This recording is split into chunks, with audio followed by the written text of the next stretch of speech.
As you know, the feral swine issue has been a lengthy discussion here in Lansing. It probably started back in 2008 or maybe sooner.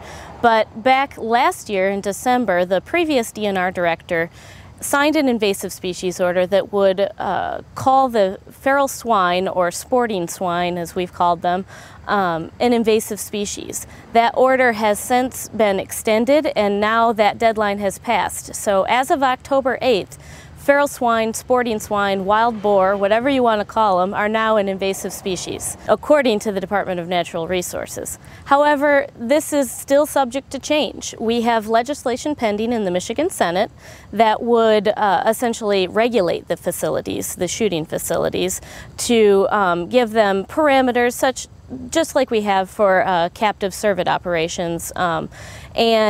These regulations would go into effect and would essentially override this invasive species order.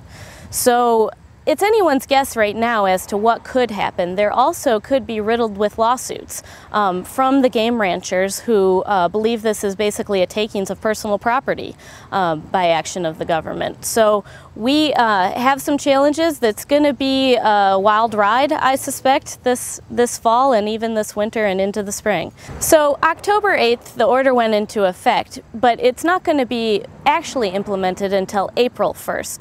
This gives the game ranchers about 6 months to have their hunts as they normally would have them scheduled and depopulate their facilities according to however they decide to.